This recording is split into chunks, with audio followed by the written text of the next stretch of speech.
भगवत गीता का अध्याय भगवत प्राप्ति। अर्जुन ने कहा, हे पुरुषोत्तम, वह ब्रह्म क्या है, अध्यात्म क्या है, कर्म क्या है, अधिभूत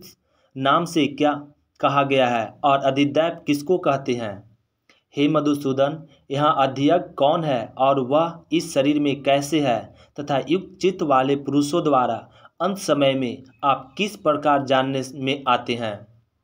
श्री भगवान ने कहा, परम अक्षर ब्रह्म है, अपना स्वरूप अर्थात जीवात्मा अध्यात्म नाम से कहा जाता है तथा भूतों के भाव को उत्पन्न करने वाला जो त्याग है वह कर्म नाम से कहा गया है। उत्पत्ति विनाश धर्म वाले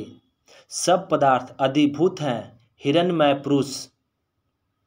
अधिदैव है। और हे देहधारियों में श्रेष्ठ अर्जुन, इस शरीर में मैं वासुदेव ही अंतर्यामी रूप से अधियज्ञ हूँ। जो पुरुष अंत काल में भी मुझको ही स्मरण करता हुआ शरीर को त्याग कर जाता है वह मेरे साक्षात स्वरूप को प्राप्त होता है, इसमें कुछ भी संशय नहीं है। हे कुंती पुत्र अर्जुन, यह मनुष्य अंत काल में जिस जिस भी भाव को स्मरण करता हुआ शरीर त्यागता है उसको ही प्राप्त होता है, क्योंकि वह सदा उसी भाव से भावित रहा है। इसलिए हे अर्जुन, तू सब समय में निरंतर मेरा स्मरण कर और युद्ध भी कर। इस प्रकार मुझ में अर्पण किए हुए मन बुद्धि से युक्त होकर तू निस्संदेह मुझको ही प्राप्त होगा। हे पार्थ, यह नियम है कि परमेश्वर के ध्यान के अभ्यास रूप योग से युक्त दूसरी ओर न जाने वाले चित्त से निरंतर चित्त करता हुआ मनुष्य परम प्रकाश रूप दिव्य पुरुष को अर्थात परमेश्वर को ही प्राप्त होता है। जो पुरुष सर्वज्ञ अनादि सबके नियता सूक्ष्म से भी अति सूक्ष्म सबके धारण पोषण करने वाला अचिंत्य स्वरूप सूर्य के सदृश नित्य चेतन प्रकाश रूप और अविद्या से अति परे शुद्ध सच्चिदानंद घन परमेश्वर का स्मरण करता है, वह भक्ति युक्त पुरुष अंत काल में भी योग बल से भुकुटी के मध्य में प्रणाम को अच्छी प्रकार स्थापित करके फिर निश्चल मन से स्मरण करता हुआ उस दिव्य रूप परम पुरुष परमात्मा को ही प्राप्त होता है। वेद के जानने वाले विद्वान जिस सच्चिदानंद घन स्वरूप परम पद को अविनाशी कहते हैं, शक्ति रहित अतनशील सन्यासी महात्मा जन जिसमें प्रवेश करते हैं और जिस परम पद को चाहने वाले ब्रह्मचारी लोग ब्रह्मचार्य का आचरण करते हैं, उस परम पद को मैं तेरे लिए संक्षेप में कहूँगा। सब इंद्रियों के द्वारों को रोककर तथा मन को हृदय से स्थित करके फिर उस जीते हुए मन द्वारा प्राण को मस्तक में स्थापित करके परमात्मा संबंधी योग धारण में स्थित होकर जो पुरुष ओम इस एक अक्षर रूप ब्रह्म को उच्चारण करता हुआ और उसके अर्थ स्वरूप मुझ निर्गुण ब्रह्म का चिंतन करता हुआ शरीर को त्याग कर जाता है, वह पुरुष परम गति को प्राप्त होता है। हे अर्जुन, जो पुरुष मुझ में अन्यचित होकर सदा ही निरंतर मुझ पुरुषोत्तम को स्मरण करता है, उस नित्य निरंतर मुझ में युक्त हुए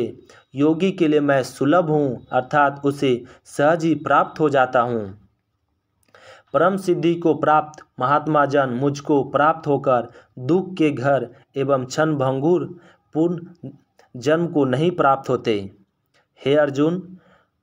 ब्रह्मलोक पर्यंत सब लोग पुनरावृत्ति हैं, परंतु हे कुंती पुत्र, मुझको प्राप्त होकर पूर्ण जन्म नहीं होता, क्योंकि मैं कालातीत हूँ और ये सब ब्रह्म आदि के लोक काल द्वारा सीमित होने से अनित्य है। ब्रह्म का जो एक दिन है उसको 1000 चतुर्थ योगी तक की अवधि वाला और रात्रि को भी 1000 चतुर्थी तक की अवधि वाला जो पुरुष तत्व से जानते हैं, वे योगी जन काल के तत्व को जानने वाले हैं। संपूर्ण चराचर भूतगण ब्रह्म के दिन के प्रवेश काल में अवधि में अर्थात ब्रह्म के सूक्ष्म शरीर से उत्पन्न होते हैं और ब्रह्म की रात्रि के प्रवेश काल में उस अव्यक्त नामक ब्रह्म के सूक्ष्म शरीर में ही लीन हो जाते हैं। हे पार्थ, वही यह भूत समुदाय उत्पन्न होकर पृथ्वी प्रकृति बस में हुआ रात्रि में के प्रवेश काल में लीन होता है और दिन के प्रवेश काल में फिर उत्पन्न होता है। उस अव्यक्त से भी अति परे दूसरा अर्थात विलक्षण जो सनातन अव्यय भाव है, वह परम दिव्य पुरुष सब भूतों के न पर भी नष्ट नहीं होता। जो अव्यक्त अक्षर इस नाम से कहा गया है, उसी अक्षर नामक अव्यक्त भाव को परम गति कहते हैं तथा जिस सनातन अव्यक्त भाव को प्राप्त होकर मनुष्य वापस नहीं आते, वह मेरा परम धाम है। हे पार्थ, जिस परमात्मा के अंतर्गत सर्वभूत है और जिस सच्चिदानंद घन परमात्मा से यह समस्त जगत परिपूर्ण है, वह सनातन अव्यक्त परम पुरुष तो अन्य भक्त से ही प्राप्त होने योग्य है। हे अर्जुन, जिस काल में शरीर त्याग कर गए हुए योगी जन तो वापस न लौटने वाले गति को और जिस काल में गए हुए वापस लौटने वाले गति को ही प्राप्त होते हैं, उस काल को अर्थात दोनों मार्गों को कहूँगा। जिस मार्ग में ज्योतिमय अग्नि अभिमानी देवता हैं, दिन का अभिमानी देवता, शुक्ल पक्ष का अभिमानी देवता और उत्तरायण के 6 महीनों का अभिमानी देवता, उस मार्ग में मरकर गए हुए ब्रह्म बेता योगी जन उपयुक्त देवताओं द्वारा कर्म से ले जाकर ब्रह्म को प्राप्त होते हैं। जिस मार्ग में घुमाभिमानी देवता हैं और रात्रि अभिमानी देवता हैं तथा कृष्ण पक्ष का अभिमानी देवता है और दक्षिणायन के 6 महीने का अभिमानी देवता है, उस मार्ग में मरकर गया हुआ सकाम कर्म करने वाला योगी उपयुक्त देवताओं द्वारा कर्म से ले गया हुआ चंद्रमा की ज्योति को प्राप्त होकर स्वर्ग में अपने शुभ कर्मों का फल भोगकर वापस आता है। क्योंकि जगत के ये 2 प्रकार के शुक्ल और कृष्ण अर्थात देवयान और प्रत्यायन मार्ग सनातन माने गए हैं। इनमें एक द्वारा गया हुआ जिसमें वापस नहीं लौटना पड़ता, उस